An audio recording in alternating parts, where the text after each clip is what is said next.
اعوذ باللہ من الشیطان الرجیم بسم اللہ الرحمن الرحیم السلام علیکم ورحمۃ اللہ وبرکاتہ۔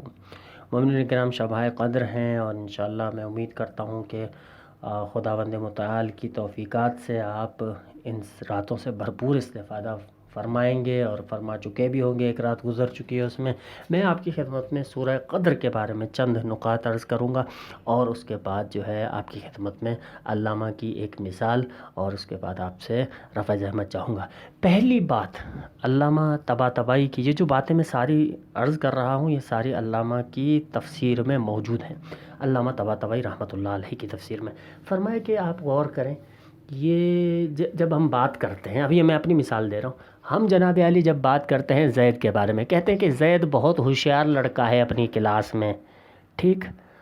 اس کے بعد اگر اس کی پہلی پوزیشن کے بارے میں گفتگو کریں تو کیا کہیں گے؟ اگلا جملہ کیا ہوگا؟ کہیں گے کہ وہ ہمیشہ پہلی پوزیشن لیتا ہے، یہی کہیں گے نا جناب علی۔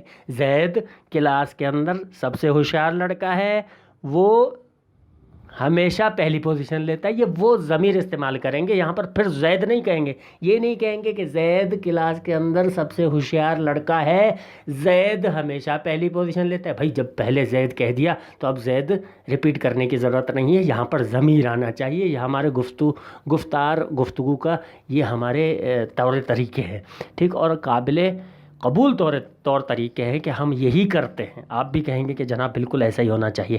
لیکن آئیے سورہ قدر کے اندر کیا فرمایا اللہ تبارک و تعالیٰ نے؟ بسم اللہ الرحمن الرحیم، انا انزلناہ فی لیلۃ القدر۔ لیلۃ القدر ایک مرتبہ بول دیا، اگلی آیت کے کس لفظ سے شروع ہو رہی ہے؟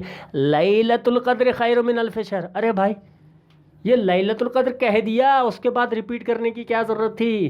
علامہ سے جب سوال پوچھا گیا تو علامہ فرماتے ہیں کہ اس کے اندر اہمیت لیلۃ القدر چھپی ہوئی ہے۔ اللہ تبارک و تعالی لیلۃ القدر کی اہمیت کو ظاہر کرنا چاہ رہا ہے الفاظ کی مدد سے۔ ایک مرتبہ لیلۃ القدر کا نام لیا، پھر بعد میں ضمیر لا سکتا تھا لیکن نہیں، خود لیلۃ القدر کا لفظ لایا تاکہ دوبارہ ریپیٹ ہو جائے یہ لفظ اور انسان اس کی اہمیت سے آشنا ہو جائے۔ تو اس اہمیت کو دکھانے کے لیے، اس کی فضیلت کو لیلۃ القدر کی دکھانے کے لیے یہ 2 مرتبہ لیلۃ القدر میں آئے۔ یہ ایک علمی نکتہ تھا، ادبی نکتہ تھا جو میں نے آپ کی خدمت میں عرض کیا۔ دوسرا سوال جو ہماری جس کی طرف توجہ نہیں ہوتی وہ یہ ہے کہ کبھی ہم نے یہ نہیں سوچا کہ جناب عالی یہ اتنی فضیلتوں والی رات ہے، لیلۃ القدر خیر من الف شہر ہے، لیکن مشخص نہیں ہے کہ کون سی رات ہے۔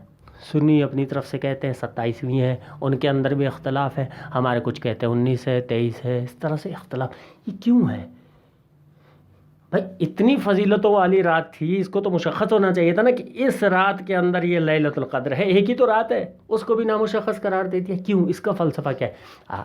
آغا طباطبائی علیہ رحمہ فرماتے ہیں کہ ان میں سے ایک فلسفہ شاید یہ ہو سکتا ہے، فرمایا اصل فلسفہ تو اللہ جانتا ہے، لیکن ایک فلسفہ یہ ہو سکتا ہے کہ اگر انسان کو لیلۃ القدر کا پتہ ہوتا، مشخص ہوتی لیلۃ القدر، تو وہ جان بوجھ کر اس کے اندر گناہ کرتا تو اس پر زیادہ عذاب آتا، اس گناہ کی سزا زیادہ ہوتی اور اس لیلۃ القدر کی توہین ہوتی۔ تو خداوند متعال نے اس کو مخفی رکھا، اس کو پنہان رکھا، اس کو غیر مشخص رکھا تاکہ کوئی بندہ ایسا نہ ہو، کوئی بدبخت جو ہے جس کو پتہ بھی ہو کہ آج کی رات لیلۃ القدر ہے، اس کے باوجود جا کر گناہ کرے۔ یہ فیض خداوندی ہے، یہ خداوند کریم کی کریمی ہے کہ اس کو نامشخص غیر مشخص رکھا تاکہ ہم لوگ جان بوجھ کر لیلۃ القدر کو جانتے ہوئے اس میں گناہ کے مرتکب نہ ٹھہریں۔ یہ فلسفہ ہو گیا اس کی پنہانی کا۔ البتہ یہ علامہ فرماتے ہیں کہ اصل فلسفہ خدا جانتا ہے، میری نگاہ سے یہ فلسفہ ہے۔ اس کے بعد آئیے خیر من الف شہر۔ بھائی 1000 مہینوں سے افضل، کیا مطلب 1000 مہینوں سے افضل؟ یا اللہ یہ سارے مہینے تیرے بنائے ہوئے ہیں، دن رات سارے تیرے بنائے ہوئے ہیں، اس رات جس کو تم نے مشخص بھی نہیں کیا، غیر مشخص ہے، اس کو آ کر کہہ رہے ہو کہ خیر من الف شہر، 1000 مہینوں سے افضل ہے۔ مطلب کیا؟ مہینے تو سارے ایک جیسے ہوتے ہیں، وہی سورج کی گردش سے دن و رات ہوتے ہیں، 24 گھنٹے ہوتے ہیں، ایک دن ہوتا ہے، لیکن اس کے اندر 1000 مہینوں سے افضل کا مطلب کیا ہے؟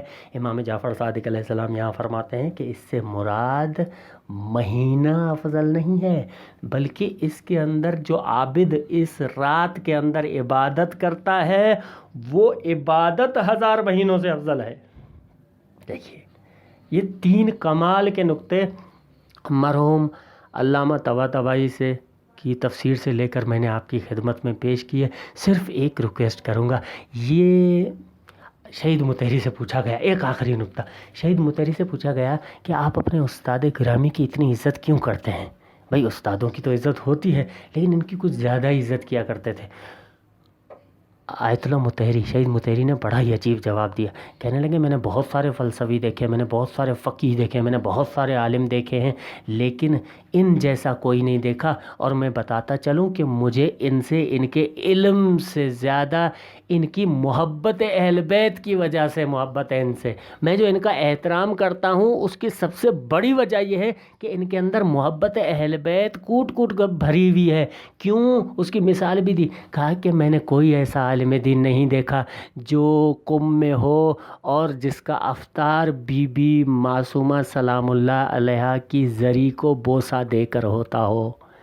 علامہ طباطبائی جب بھی کم میں تھے، جتنا وقت کم میں رہی ہے، ان کی عادت تھی، گھر دور تھا، پیدل چلتے تھے، بوڑھے ہو گئے، بڑھاپے کا تقاضا تھا کہ یہ کام نہیں کرنا چاہیے تھا، لیکن وہ آتے تھے۔ افطار کس طرح سے کرتے ہیں؟ افطار کھجور سے نہیں کرتے، پانی سے نہیں کرتے، کسی کھانے کی چیز سے نہیں کرتے، بی بی معصومہ سلام اللہ علیہ کی زری کو بوسہ دے کر یہ افطار ہوتا تھا علامہ طباطبائی کا۔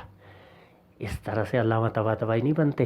یا آج جاہل، خدا نیست و نابود کرے اگر قابل ہدایت نہیں ہے، یہ آتے ہیں اور ایسے علماء کے خلاف بکواس کرتے ہیں جو کہ ہمارے علماء، اور کہتے ہیں یہ مقصر ہیں، علامہ طباطبائی مقصر ہے، یہ جن کو نجاست طہارت کا نہیں پتہ، یہ بڑے عالم ہیں، ہم ان سے دین لے رہے ہیں۔